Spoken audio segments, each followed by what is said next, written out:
시청자 여러분, JTBC 뉴스룸을 시작하겠습니다. 전두환 씨의 북녘 땅이 보이는 곳에 묻어달라는 유언에 따라 파주에 유해를 묻으려던 유족의 시도는 결국 좌절됐습니다. 주민들이 들고 일어난 데 이어 땅 주인도 오늘 팔지 않겠다고 못 박으면서입니다. 사망 2년이 넘도록 유해가 연희동 자택을 벗어나지 못하는 건 살아생전 사과는커녕 호통을 친 전 씨를 향한 국민적 공분이 사그라들지 않은 탓이겠죠. 또 하나 여전히 해결되지 않은 문제는 전 씨가 끝내내지 않은 추징금 920억여 원인데 저희 JTBC는 전 씨가 사망한 뒤에도 계속해서 전 씨 일가의 재산을 추적해 왔습니다. 차례로 보도해드리겠습니다. 먼저 이혜선 기자입니다. 1979년 12월 12일 사실상 모든 권력을 차지한 전두환 씨는 이듬해 8월 대통령이 됩니다. 약 8년 집권했고 지난 2021년 숨졌습니다. 90살 되던 해였습니다. 유언이 있었습니다. 남편은 평소 자신이 사망하는 장면을 간소히 하고 무덤도 만들지 말라고 하셨습니다. 또 화장해서 북녘 땅이 보이는 곳에 뿌려달라고도. 전 씨는 회고록에도 북녘 땅이 바라다 보이는 고지에 백골로라도 남아 통일의 날을 맞고 싶다고 적었습니다. 최근 전 씨 유족은 경기 파주의 한 사유지를 매입하려고 했습니다. 어떤 곳인지 돌아봤습니다. 산 입구에서부터 한참을 걸어 올라오니 전망대에 도착했습니다. 지금은 안개가 껴 잘 보이지 않지만 평소에는 개성공단까지 보이는 곳입니다. 소식을 들은 주민들 강하게 반발했습니다. 그 양반이 여기 뭐 사단장을 했다는 지금 생전에 업적이 나쁘니까 그런 사람이 파주에 와서 되느냐. 많은 사람들이 생태 탐방을 오는 곳이에요. 아니 무슨 학살자가 여기 묻혀 있어? 그럼 아이들한테 어떻게 설명을 해요? 논란이 커지면서 땅 주인은 토지를 전 씨 유족에게 팔지 않겠다고 했습니다. 그러면서 애초부터 캠핑장이나 요양원을 지을 예정이었다고 밝혔습니다. 유해 안장 계획이 수포로 돌아가면서 새 땅을 구하기 전까지는 전 씨가 묻힐 곳을 찾기 어려워 보입니다. 전 씨 유해는 2년째 서울 연희동 자택에 보관하고 있습니다. JTBC 이혜선입니다. 전두환 씨가 집권하며 기업 등에서 걷어들인 돈은 확인된 것만 9,500억 원입니다. 그 시절 9,500억 원이니 어마어마한 돈인데 전 씨는 돈이 없다며 추징금 922억 원을 끝내내지 않았고 유족들은 물려받은 돈이 없으니 추징금을 대신 낼 필요가 없다고 주장하고 있습니다. 하지만 저희가 추적해보니까 전 씨 일가는 1조 원대 부동산 사업을 몰래 해왔고 또 이를 밝혀내 환수해야 할 검찰은 이런 사실을 전혀 파악하지 못하고 있었습니다. 이어서 정혜성 기자가 보도합니다.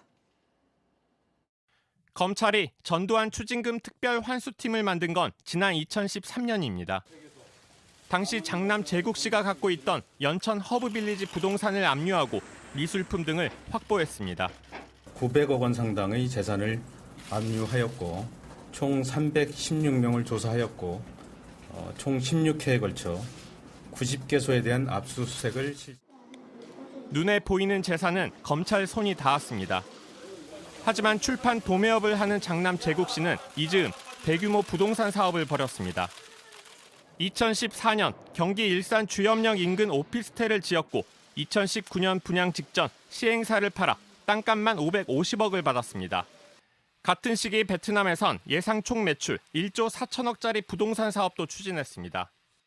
서점만 해가지고 지금 빚을 갚기가 너무 힘드니까 뭐 이러저러한 사업을 모색을 JTBC가 찾은 이런 현금 흐름, 정작 검찰 환수팀은 몰랐다고 했습니다.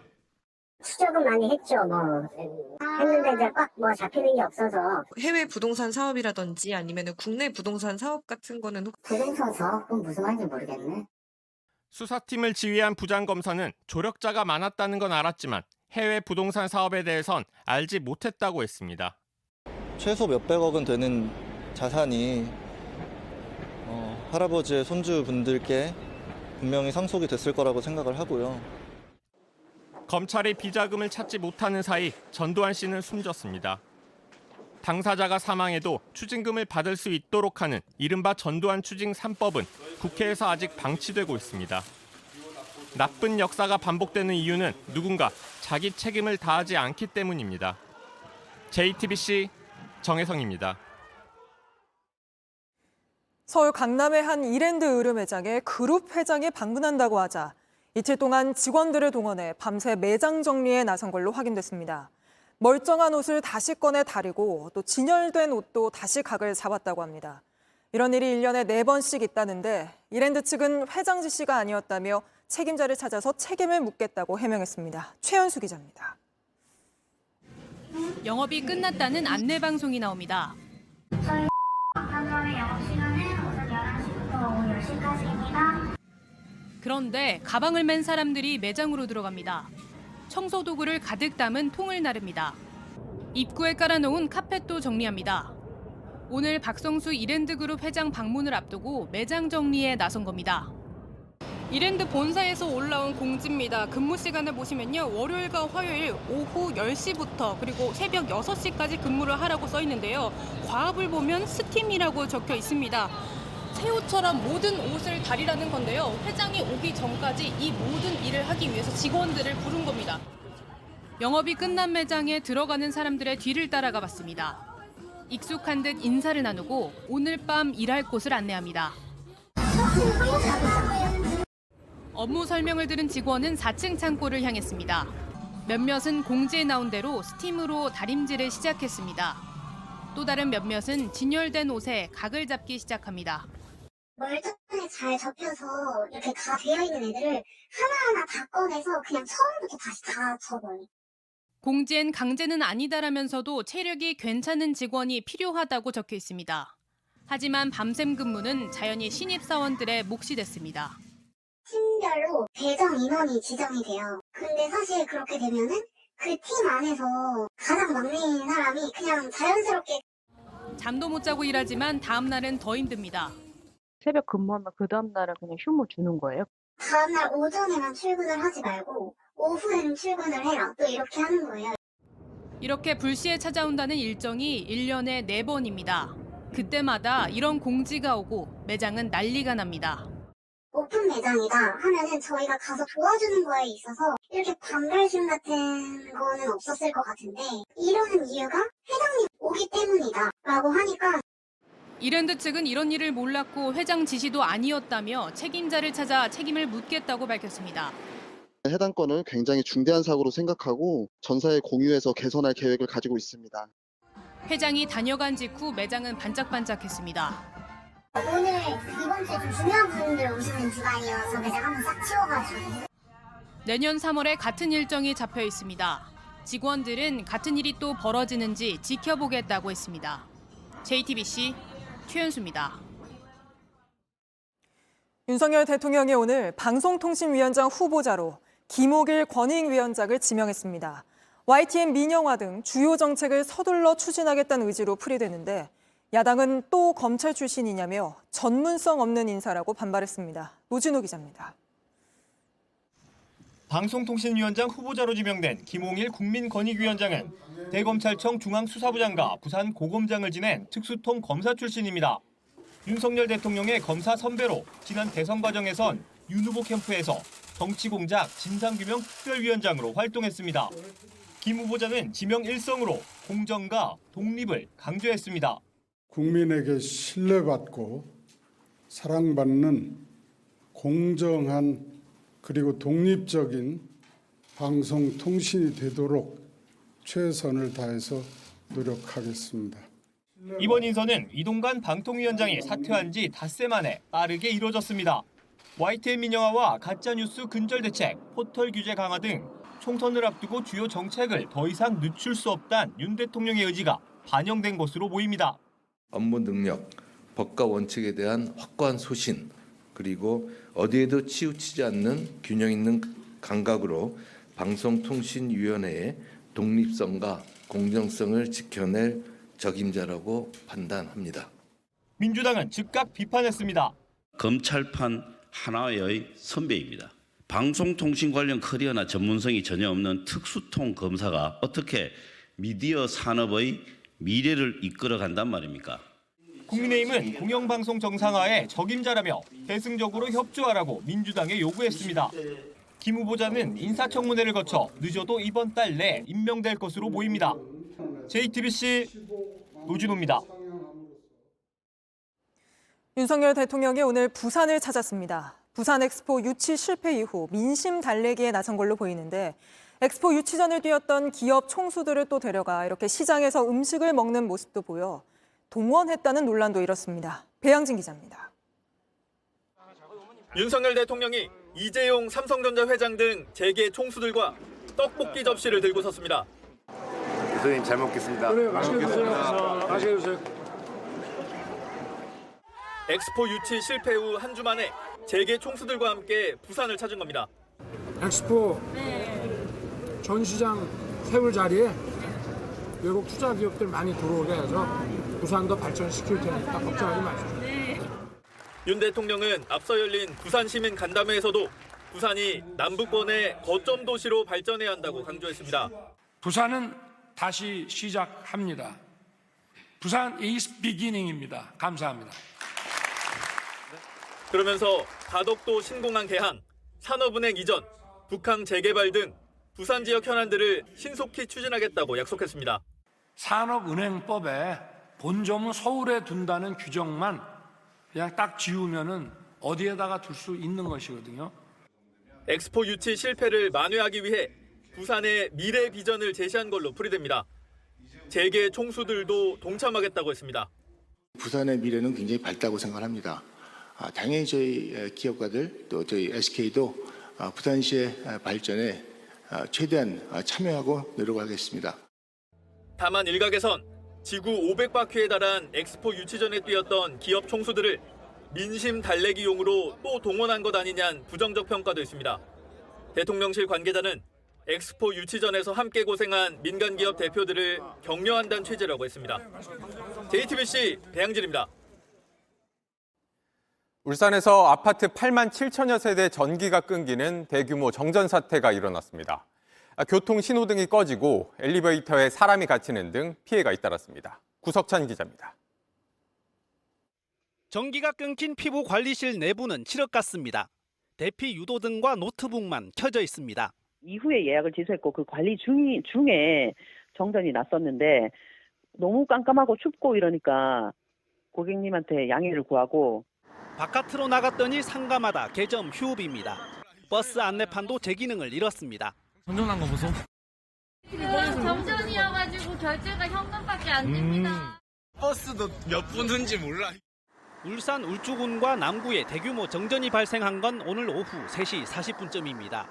옥동과 무거동, 범서읍 등 7곳에서 피해 신고 756건이 접수됐습니다. 아파트 8만 7천여 세대 전기가 끊겼고 엘리베이터에 사람이 갇히는 사고도 30건이 넘었습니다. 교통신호등 140개도 꺼지면서 주요 교차로에선 경찰이 수신호로 차량을 통제했습니다. 병원은 환자를 못 받았고 시장 상인들은 장사를 중단했습니다. 작업한 거를 지금 냉장고에 넣어야 되는데 안에 고기하고 다 지금 죽탱이 되고 있어서 복구 작업은 정전 발생 1시간 50분 만인 오후 5시 반쯤 마무리됐습니다. 저희도 따로 공지를 받은 게 없다 보니까요. 확인이 좀 안 되고 있습니다. 한국전력은 울산 옥동 변전소 변압기에 문제가 생긴 걸로만 추정할 뿐 명확한 원인은 모른다고 했습니다. JTBC 구석찬입니다. 오늘 정부와 의사협회가 만나 의료사고가 났을 때 의사들 법적 부담을 덜어줄 방안을 논의했습니다. 그러나 의대 정원 늘리는 문제는 여전히 입장차가 큽니다. 의협은 다음 주 총파업 투표까지 예고했습니다. 이런 가운데 의협의 의료정책연구원장이 정부 대책을 비판하는 글을 썼다 막말 논란이 불거졌습니다. 소아과 오픈런 현상이 브런치를 즐기려는 젊은 엄마들 탓이라고 주장했기 때문입니다. 황예린 기자입니다. 의협이 내는 개간지 의료정책 포럼입니다. 최근 우봉식 의료정책연구원장이 필수 의료 위기와 의대 정원이란 주제로 글을 올렸습니다. 응급실 뺑뺑이와 소아과 오픈런이 의사수 부족으로 발생하는 것이 아니라는 취지의 내용입니다. 먼저 우 원장은 응급실 뺑뺑이의 원인으로 소방대원을 지목했습니다. 전문성 없는 소방대원이 응급 환자의 경중증 구분 없이 환자를 대형 병원으로만 보내서 정작 중증 환자가 제때 치료받지 못했다고 썼습니다. 의료계에선 당장 잘못된 주장이란 지적이 나왔습니다. 119에 근무하는 소방대원들은 대부분 1급, 2급 응급구조사 자격을 갖고 있어서 전문성이 없어서 아무 응급 환자나 큰 병원에 데리고 간다고 하는 건 사실이 아닙니다. 우 원장은 또 소아과 오픈런의 원인을 저출산으로 진단하는 동시에 엄마들 얘기를 합니다. 젊은 엄마들이 맘카페 등에서 악의적인 소문을 퍼뜨려 동네 소아과가 문을 닫았다거나 직장 생활을 하는 엄마들이 늘어 아침에 환자가 집중되는 것도 원인이라고 했습니다. 엄마들이 브런치를 즐기기 위해 일찍 소아과에 몰려드는 경우도 있다고 했습니다. 온라인에선 비판 댓글이 이어졌습니다. 밤새 아픈 아이를 보며 전전긍긍하다 소아과 문이 열리기만 기다린 엄마들의 마음을 이렇게 표현하냐는 겁니다. 의협 내부에서도 우려가 나왔습니다. 의협 한 관계자는 어감상 엄마들이 문제라고 읽힐 수 있다며 특정 시간대에 환자가 몰리는 걸 말하는 과정에서 설명이 부적절했다고 했습니다. 취재진은 우 원장에게 여러 차례 입장을 물었지만 답하지 않았습니다. JTBC 황예린입니다. 중국이 요소 수출을 통제하자 2년 전처럼 요소수 대란이 또 불거질 수 있다는 우려가 커지면서 사재기 조짐까지 나타나고 있습니다. 정부는 석 달치 넘게 물량을 비축해놨다며 사재기를 자제해달라고 당부했습니다. 정원석 기자입니다. 강원도의 한 요소수 도매업체 창고입니다. 우리 창고는 항상 물건이 꽉 차 있는데 현재는 재고가 이게 한 발에 떠남은 거예요. 요소수가 입고됐다는 소식에 사람들도 몰려듭니다. 주유소를 가면 뭐 이제 벌써 이제 거기는 요소수 품절 써붙여 놓으니까 믹서 트럭 같은 경우는 이제 다 현장으로 다니다 보니까 주유소 가서 넣기는 이제 힘들고 그러니까 이제 저희도 여유분을 좀 가지고 해야 되는데.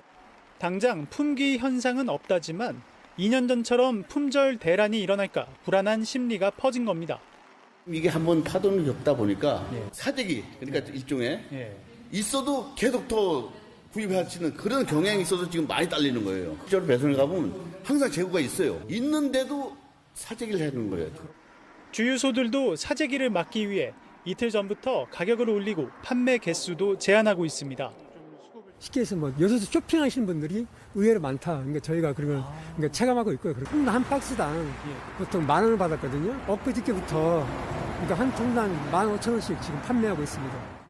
이 주유소 같은 경우에는 평소 2,000리터 이상을 비축을 해두고 있었는데 지금 수요가 몰리면서 현재는 600리터 정도로 비축량이 확 줄었습니다. 온라인상에선 이미 가격이 리터당 1,000원대에서 3, 4,000원으로 판매되고 있습니다. 이렇게 불안 심리가 급속도로 퍼지자 정부는 오늘 태스크포스 회의를 열고 요소수 재고가 3개월치에서 3.7개월치로 늘었다고 밝혔습니다. 또 수입선을 늘리는 기업엔 지원금을 주고 공공 비축 물량도 2배로 확대합니다. JTBC 정원석입니다. 한 공공기관 사무국장이 경영지원팀장 새로 뽑겠다고 채용 계획을 세우고 공고까지 낸 다음 본인이 직접 응시에 합격했습니다. 이런 식의 셀프 채용을 비롯해 800건 넘는 공공기관들의 채용 비리가 국민권익위원회 조사로 드러났습니다. 최수연 기자가 보도합니다. 천안시가 자금을 출자해 만든 천안시민 프로축구단. 구단 사무국장 A씨는 올해 초 경영지원팀장 채용에 응시에 합격했습니다. 그런데 A씨는 채용 공고와 인사위원회 개최 등 채용 과정에도 직접 관여했습니다. 사무국장은 2년 단위의 계약직이지만 경영지원팀장은 상근직이다 보니 더 좋은 자리로 이른바 셀프 채용을 한 겁니다. 구단은 홍보 담당 직원을 뽑을 때도 문제가 있었습니다. 단장과 친분 있는 응시자가 서류에서 떨어지자 단장은 심사위원 3명 중 1명의 심사 결과는 빼라고 지시해 최종 합격시켰습니다. 권익위는 2건 모두 수사 의뢰했습니다. 채용 절차를 위반한 기관은 또 있습니다. 응시 자격이나 합격 기준을 누락한 경우 응시 원서를 접수 기한이 끝난 후에 접수하거나 국가유공자 가점을 잘못 적용한 사례 등이 확인됐습니다.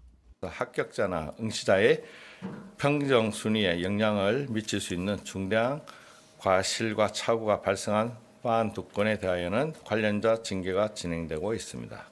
권익위는 공직 유관단체 454곳에서 이 같은 채용 비리 총 867건을 적발했습니다. 관련자 68명에 대해선 수사 의뢰와 징계 요구 등을 했습니다. 권익위는 채용비리 피해자에 대해선 재응시 기회를 줄 방침입니다. JTBC 최수연입니다. 다음 이슈 전해드립니다. 왼쪽도 아이폰, 오른쪽도 똑같은 아이폰입니다.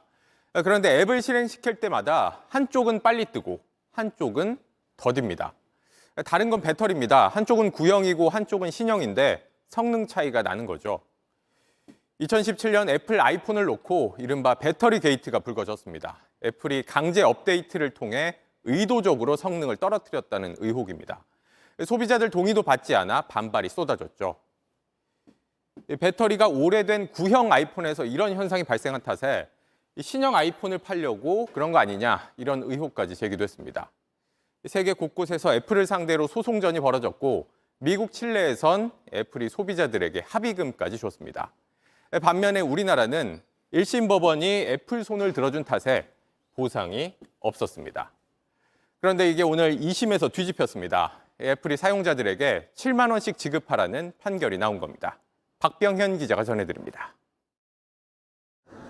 2017년 12월 애플 아이폰이 논란이 됐습니다. 소프트웨어 업데이트를 한 뒤 성능이 떨어진다는 의혹 때문이었습니다. 이른바 배터리 게이트입니다. 애플은 배터리 결함만 인정해 할인된 가격으로 배터리를 바꿔줬지만 전 세계에서 집단 소송이 제기됐습니다. 국내에서도 2018년 6만 3천여 명이 127억여 원 규모의 소송을 냈습니다. 5년 만인 지난 2월 1심 재판부는 피해를 입증할 증거가 부족하다며 애플의 손을 들어줬습니다. 이후 피해자 7명만 항소했고 항소심 재판부는 오늘 애플이 1인당 7만 원을 배상하라고 결론냈습니다. 애플이 성능적 업데이트를 하면서 고객들한테 미리 고지하지 않고 하는 것에 대해서 애플이 책임을 인정한 그 판결이 내려져서 대단히 의미 있다고 생각합니다. 애플은 오늘 선고 직후 의도적으로 제품 수명은 단축시키지 않았다는 입장을 내놨습니다. 항소심 과정에서 미국처럼 소송을 내지 않은 사람까지 포함해 피해자 전체를 대상으로 배상하는 조정안이 나왔지만 우리나라 사법체계가 다르다며 애플 측이 거부해 무산됐습니다. 2심에 참여하지 않은 소비자들이 추가 소송을 내면 손해배상 전체 규모는 더 커질 수밖에 없습니다. JTBC 박병현입니다. 선관위가 내놓은 내년 총선 선거구 조정안에 놓고 민주당이 거세게 반발하고 있습니다. 강남, 대구는 안 줄이고 전북, 부천만 줄이는 건 민주당엔 불리하고 국민의힘엔 유리한 편파적인 조정안이라는 겁니다. 당 지도부는 긴급 대책회의를, 전북 지역 의원들은 반대 기자회견을 열었는데 구혜진 기자가 보도합니다. 국회의원 의석수가 10개에서 9개로 줄어들 위기에 처한 전북은 지방 죽이기라며 반발했습니다. 인구 대표성과 농산어촌의 지역 대표성, 정치적 정당성을 충분히 확보하여야 한다. 마찬가지로 의석수가 줄어드는 경기 부천 의원들도 예상치 못한 일이라며 반발했습니다. 의석이 줄어드는 지역은 모두 지난 총선에서 민주당 후보가 당선된 만큼 반발이 거셉니다. 국민의힘 강세 지역인 서울 강남과 대구 달서구는 선거구당 평균 인구수가 더 적은데도 의석수를 줄이지 않았다는 주장입니다. 특정 정당에 편향된 획정안을 제시했기 때문에 우리 당 입장에서는 결코 수용할 수 없다. 국민의힘은 행정구역 등도 고려한 안이라고 반박했습니다. 수도권 지역에 현역 국회의원 민주당이 많다 보니까 자기들이 불리한 결과가 아니냐라고 선입견을 가질 수는 있지만 정당 간의 유불리 문제가 개입된 그런 안은 아닌 걸로 우리. 선거구 간 경계 조정에 대해서도 불만이 터져 나옵니다.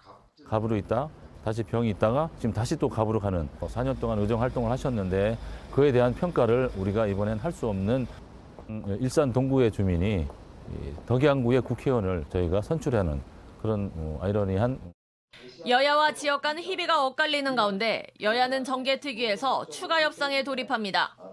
선거구 획정안은 국회 의결을 거쳐야 하는데 김진표 국회의장은 예비후보 등록일인 오는 12일 전 여야 합의를 주문했습니다. JTBC 구혜진입니다. 한동훈 법무부 장관이 여당 의원들이 모인 의원총회에 참석해 마이크를 잡았습니다. 법무부가 추진 중인 이민청을 설명하는 자리였다지만 이참에 신고식을 한 거 아니냐는 해석이 나옵니다. 송우영 기자입니다. 오늘 오후 국회에서 열린 국민의힘 의원총회. 여당 의원 수십 명이 모인 자리에 한동훈 법무부 장관이 참석했습니다. 법무부가 추진 중인 가칭 출입국 이민관리청 신설의 필요성에 대해 설명하기 위해서입니다. 근본적인 대책은 출산율의 제고와 이민정책 두 가지입니다.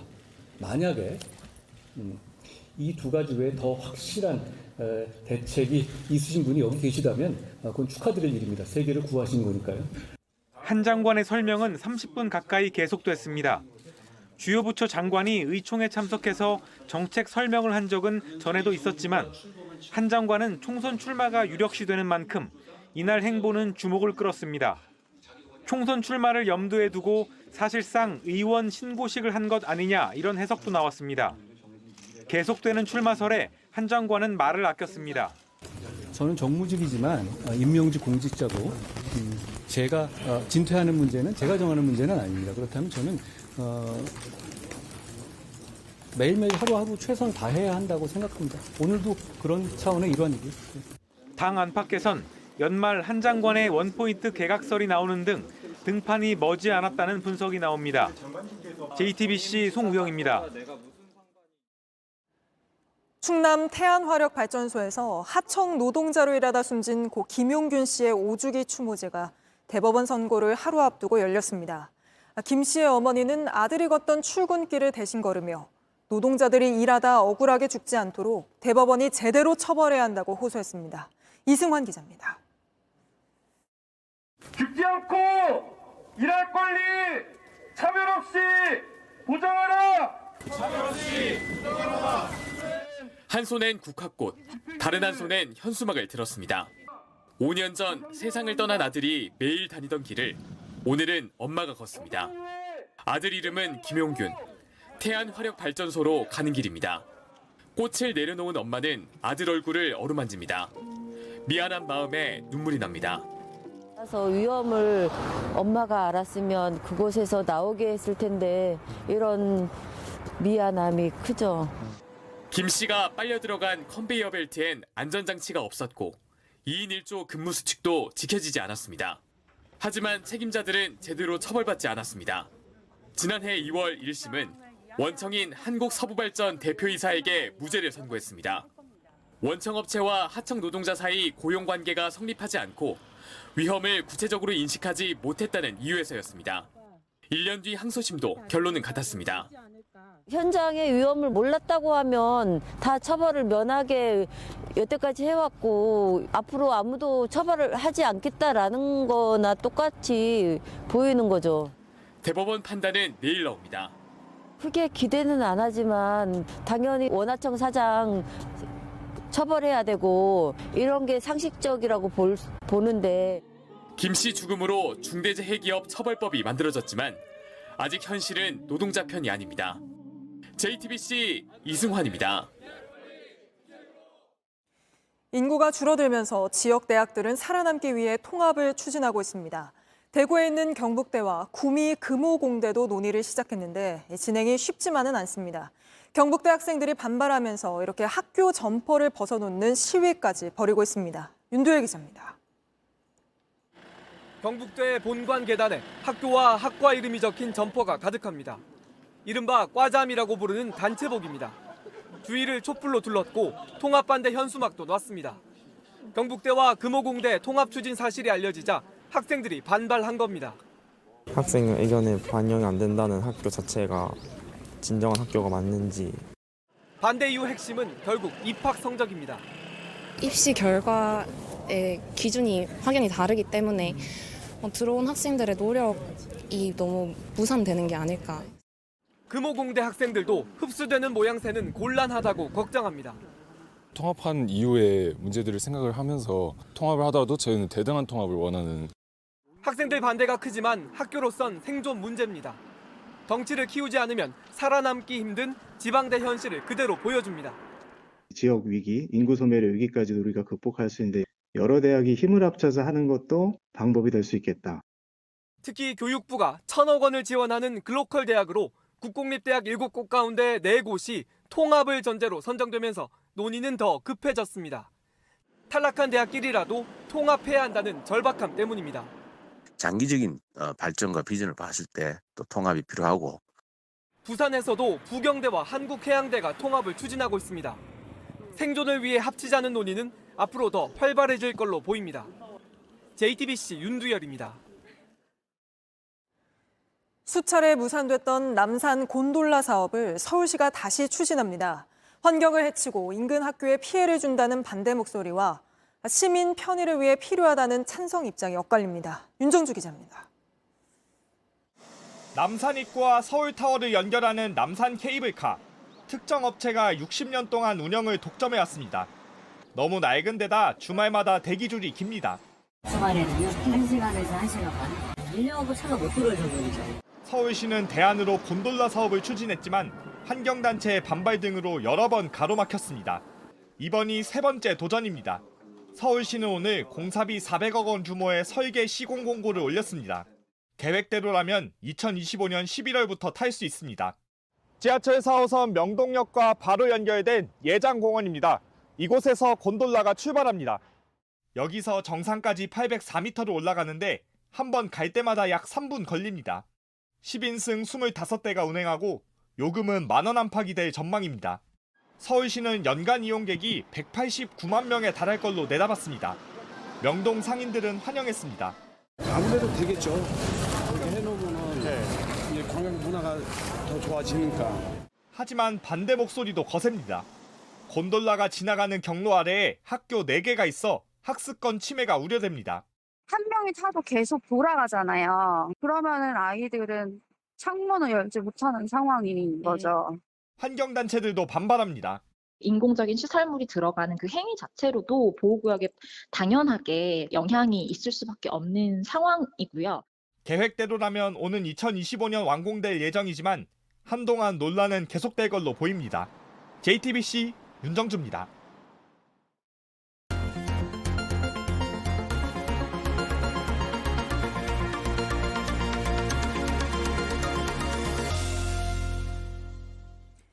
맛있다는 유명 맛집에서 밥 먹으려면 한두 시간 줄 서는 건 기본이죠. 그런데 이렇게 사람이 몰리다 보니 소음과 흡연, 또 불법 주차 같은 여러 문제가 생깁니다. 상인과 주민 사이의 갈등의 골도 깊어지는데 해법은 없는지 밀착카메라 김한수 기자가 살펴봤습니다. 네, 현재 시각이 약 5시 30분, 바깥 기온은 영하권을 맴돌고 있습니다. 추운 날씨에도 횟집 앞에는 약 50여 명의 사람들이 기다리고 있는데요. 원래도 맛집으로 소문난 곳인데 겨울철 별미인 방어철이 되면서 더 많은 손님이 몰리고 있습니다. 어느 정도나 기다려야 돼요? 1시간 반 기다려야 돼요. 근처 또 다른 곳은 더 심각합니다. 좁은 골목에서 차와 사람이 뒤엉킵니다. 네, 저희가 뒤로 뺄게요. 기다리다 담배도 피웁니다. 식당역 골목에는 이렇게 금연구역이라는 안내문이 붙어 있는데요. 그러나 바로 옆에는 여기저기 담배 꽁초가 보입니다. 식당에 들어가기 위해 기다리는 손님이 늘어나면서 이곳 골목은 흡연자들의 전용 공간이 됐습니다. 참다 못한 주민들이 항의도 했습니다. 식당 측은 별다른 대책이 없다고 합니다. 흡연실 만드는 자체가 불가능한 건데 이거 사장님이 이거 놔준 거예요. 빵집 앞 도로는 주정차가 금지된 노인 보호구역입니다. 아랑곳하지 않고 인도에까지 걸쳐서 차를 세워뒀습니다. 여기 빵집 오신 거예요? 네. 여기 두 줄인데 주차해도 되는 거예요, 여기? 몰라요. 잠깐 5분 이내에 그럼 찾아서 가는 거지. 식당가와 다세대 주택이 마주보고 있는 곳에선 골목에서 나가라는 경고문도 등장했습니다. 소음과 흡연으로 불편을 겪은 주민들이 직접 적었습니다. 지자체에 민원을 넣어도 단속은 그때뿐입니다. 주민과 상인, 지자체가 함께 머리를 맞댄 곳도 있습니다. 상인과 주민들이 직접 동네를 돌며 쓰레기를 줍고 손님들에게 소음을 자제해달라며 목소리도 냅니다. 또 상인들이 돈을 모아 카페나 마을 축제를 열고 주민들을 고용하기도 했습니다. 주인이 손님한테 이야기하기는 굉장히 좀 어려워요. 그래서 저희들이 서로 기분 나쁘게 찾아갑니다. 맛있는 식당에 손님이 모여드는 것은 당연한 일일 겁니다. 하지만 이 때문에 주민들 피해가 있다면 식당도 지자체도 노력을 해야 할 겁니다. 손님들도 담배 연기와 쓰레기로 뒤덮인 골목에서 긴 줄을 서고 싶진 않을 겁니다. 밀착카메라 김한수입니다. 경남 진주에서 시외 버스를 훔친 뒤 4시간 정도 운전하며 시내 곳곳을 다닌 남성이 붙잡혔습니다. 버스는 중앙 분리대를 들이받고서야 멈춰섰습니다. 배승주 기자입니다. 시외버스 터미널 안으로 한 남성이 들어가더니 곧장 승강장으로 향합니다. 운행 일지로 보이는 듯한 서류도 챙겼습니다. 가장 끝에선 버스로 가서 문을 열고 올라탑니다. 태연한 자세, 버스 기사로 보입니다. 자연스레 운전석에 앉아 시동을 걸고 잠시 예열되길 기다렸다가 후진 기어를 넣습니다. 그대로 터미널을 빠져나가 불법 자회전으로 시내 방면으로 향합니다. 이 남성, 버스 기사가 아니었습니다. 오늘 새벽 2시 반쯤 30대 남성이 진주 시외버스 터미널에서 버스를 훔쳐 달아나는 모습입니다. 너무나 자연스러워 제지하는 사람이 아무도 없었습니다. 키 자체가 어떻게 됐다, 뭐 버스 이런 사연 아무도 모르죠. 일반인들. 황당하죠, 정말. 잠시 뒤부터 도심에서 버스가 역주행하고 중앙선을 넘는다는 신고가 빗발쳤습니다. 남성은 100m가량 중앙 분리대를 파손하고 이곳에 멈춰서기 전까지 4시간가량 시내 곳곳을 누볐습니다. 부서진 시설물에 차로가 막히자 운전자들이 차에서 내려 치우기도 했습니다. 위험한 상황이 이어졌지만 사람은 다치지 않았습니다. 조금 대화가 잘 안 됩니다. 행설수설하고 좀. 버스가 멈춰선 뒤 붙잡힌 남성은 대형 운전면허증 소지자였습니다. 경찰은 절도 혐의로 입건하고 구속영장을 신청할 계획입니다. JTBC 배승주입니다. 10대 청소년이 게임 아이템 같은 걸 살 때 대신 입금해주는 식으로 돈을 빌려주겠다며 접근한 뒤에 이자 명목으로 돈을 뜯어내는 사례가 늘고 있습니다. 대리 입금으로 불리는 불법 사금융 방식인데 금융 지식이 부족한 청소년들을 주로 노립니다. 조소희 기자가 취재했습니다.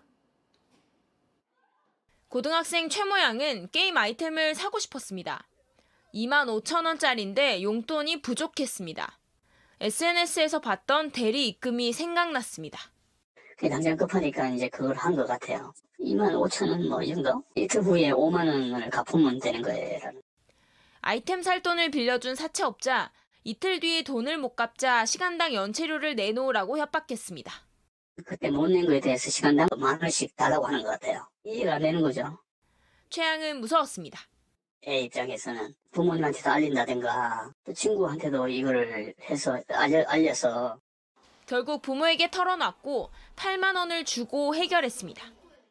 나흘 만에 400% 받아갔으니까 금액이 작으니까 이거는 대수롭지 않다고 생각할 수 있지만 이런 고금리 소액 대출의 피해는 계속 늘고 있습니다. 올해 서울시가 접수한 소액 대출 피해액은 1억 7,800만 원. 피해 사례 142건 가운데 43건은 10대 청소년과 20대 청년들이 겪었습니다. 피해자 가운데는 연이자로 따지면 4,600%를 갚은 경우도 있었고 신고조차 안 한 사례는 얼마나 되는지 파악조차 어렵습니다. 서울시는 중고등학교 금융교육을 강화하겠다고 했지만 효과는 미지수입니다. JTBC 조소입니다. 가짜 명품 골프채를 중국에서 들여와 정품이라고 속여 판 업자가 붙잡혔습니다. 눈으로 보기엔 어떤 게 정품이고 어떤 게 가짜인지 구별이 어려웠지만 실제 골프공을 쳐보니 차이가 컸습니다. 정희윤 기자입니다. 사무실 안에 유명 브랜드 골프 가방이 줄지어 서 있습니다. 안에는 골프채 수백 세트가 들어 있습니다. 모두 중국에서 들여온 위조품입니다. 혐의 부분은 관세법 위반 부분하고 상표법 위반 부분입니다. 인천세관은 위조 골프채 700여 채를 등산용 스틱으로 신고한 뒤 들여온 30대 여성을 적발했습니다. 이 여성이 중국에서 산 가격은 세트당 59만 원가량, 정품 가격의 5분의 1 수준입니다. 이렇게 들여온 위조품은 중고시장에서 보증서와 함께 정품의 절반 값에 판매했습니다. 범죄 수익은 총 3억 원에 이릅니다. 이런 위조품은 정품과 성능 면에서 차이가 커서 소비자도 유의해야 합니다. 실제로 성능 검사를 해보니 같은 조건이라면 정품은 채공거리가 165m 정도 나갔지만 가품은 10m 정도 덜 나갔습니다. 여성분들이 쓰는 이 L 샤프트는 레이디 L이거든요. 단단하면 안 되거든요. 굉장히 이제 유연해야 되는데 좀 단단한 느낌이 더 있어서 이 정도면 전혀 같은 클럽이라고 볼 수가 없을 정도로 굉장히 이제 차이가 많이 나고요. 인천세관은 유명 제품이 정가보다 지나치게 싸게 판매되는 경우 위조품일 가능성이 높아 주의가 필요하다고 당부했습니다. JTBC 정희윤입니다.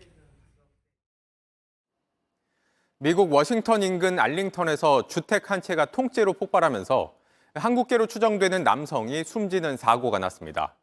현지 경찰은 이 남성이 집안에서 조명탄을 쏟아 폭발을 일으킨 걸로 보고 있습니다. 워싱턴 김필규 특파원입니다. 미국 수도 워싱턴에서 불과 5km 정도 떨어진 알링턴의 한 주택가. 거대한 폭발음과 함께 집 한 채가 통째로 날아갔습니다. 3/4, and I was in the gym at about 8:30 last night, and I heard a huge explosion and I felt it. I was living in Arlington on 9/11, crashed in the Pentagon after the plane hit. I remember feeling that in the ground. 만 하루가 지났지만 여전히 이웃 주민들은 집을 비우고 안전한 곳으로 대피한 상태입니다. 사고 4시간 전 누군가 집안에서 조명탄을 쏘고 있다는 신고를 받고 경찰이 이곳으로 출동했습니다.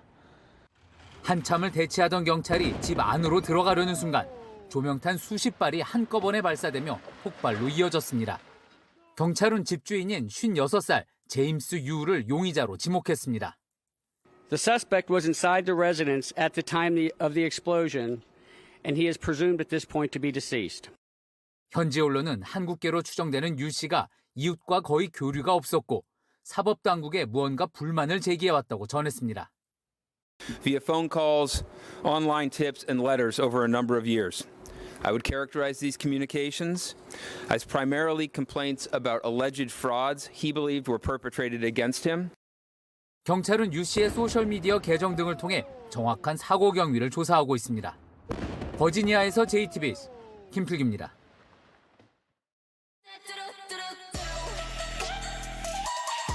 네, 이 뮤직비디오의 유튜브 조회수는 21억 회, K-팝 가수 중에 1위죠. 걸그룹 블랙핑크입니다.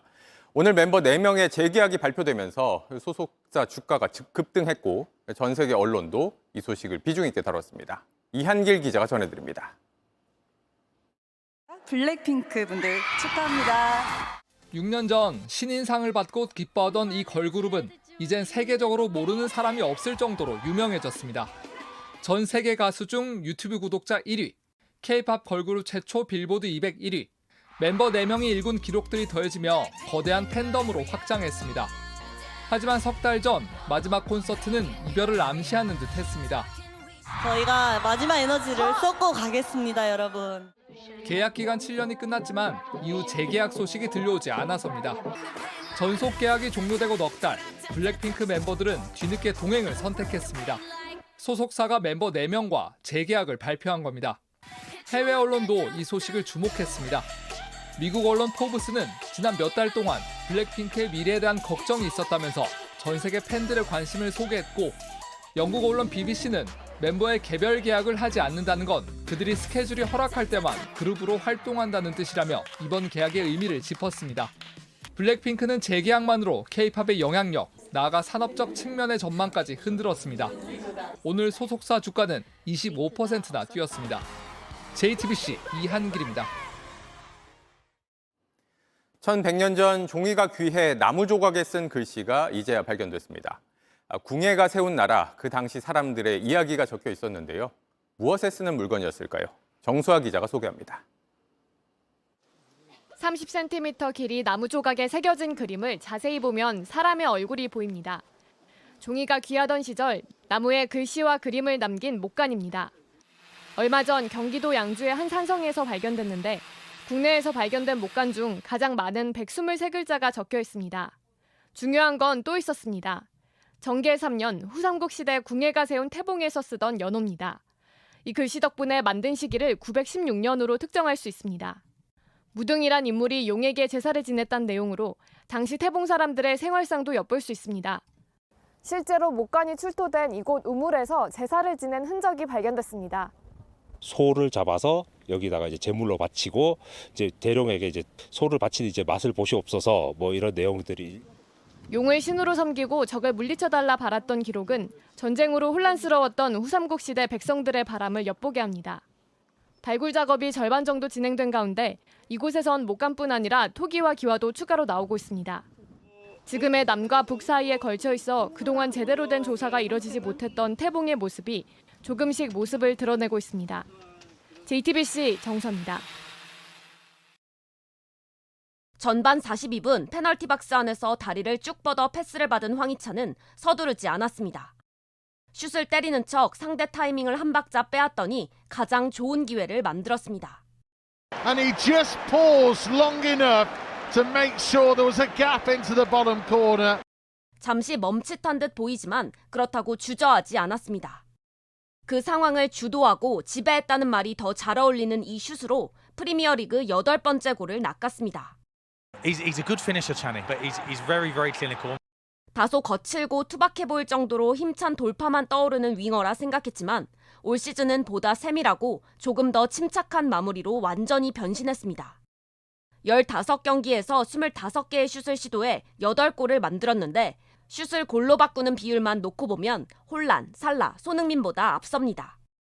골이 나올 가능성이 없다고 생각한 경기에서 골을 척척 터뜨리면서 축구 통계의 예측마저 뛰어넘었습니다. 프리미어리그는 이보다 효율적인 선수는 없다고 극찬했습니다. 오늘도 황희찬은 축구 팬들의 투표 결과 84%란 압도적인 지지율로 경기 MVP에 뽑혔습니다. JTBC 오선민입니다. 이제 가슴에 태극마크를 달면 해병대 캠프 극기 훈련도 감수해야 합니다. 이 해병대 캠프의 목적은 정신력 강화라고 하는데요. 대한체육회의 이런 정책이 과연 실효성이 있을까요? 온누리 기자가 취재했습니다. 내년에는 국가대표 선수들은 입촌하기 전에 해병대 가서 극기훈련을 저도 같이 한번 하고. 대한체육회장의 말대로 400명 정도의 국가대표 선수가 오는 18일부터 포항의 해병대 훈련시설에 입소합니다. 매서운 추위 속 2박 3일 동안 극기 훈련을 하는 건데 내년 파리올림픽에서 좋은 성적을 내기 위해 정신력을 강화하겠다는 취지입니다. 구시대적인 발상 아닌가. 차라리 그 시간에 내 기술을 더 연마를 하는 걸 더 신경을 많이 썼지. 기사거리 만들려고 하는 거보다 저는. 해병대 캠프에선 육체적으로 극한의 상황에 몰아넣는 훈련을 통해 자신의 한계를 실험하고 또 이겨내는 훈련이 진행됩니다. 그러나 우려가 싹틀 수밖에 없습니다. 통나무 들고 막 이렇게 뭐 하다 보면 다치면 일단 저희한테는 경기력에서 바로 손해니까 오히려 이게 정신력을 강화하려다가 이제 몸이 망가지면 내년에 우리 올림픽 때 경기를 못할 수도 있는 상황이 발생을 할 것 같아요. 군사 훈련으로 정신력을 끌어냈다는 과거의 스포츠 문화가 지금 이 시대에 왜 필요한지 선수들은 의아할 수밖에 없습니다.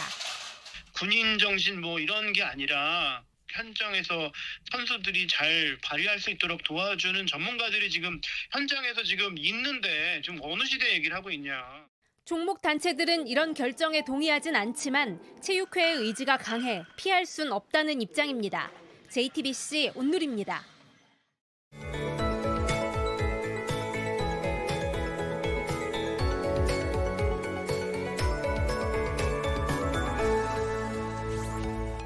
오늘 전국적으로 요란한 비가 내렸습니다.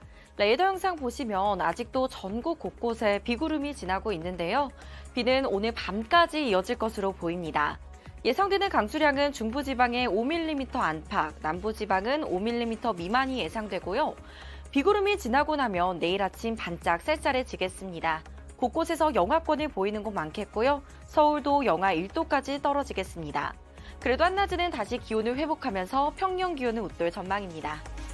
빗줄기에 미세먼지가 씻겨나가 내일은 전국의 공기가 깨끗하겠고요. 건조특보가 내려진 동해안에 따라서는 바람도 강하게 불겠습니다. 내일 아침 기온 춘천 영하 5도, 대전 0도로 오늘보다 낮겠고요.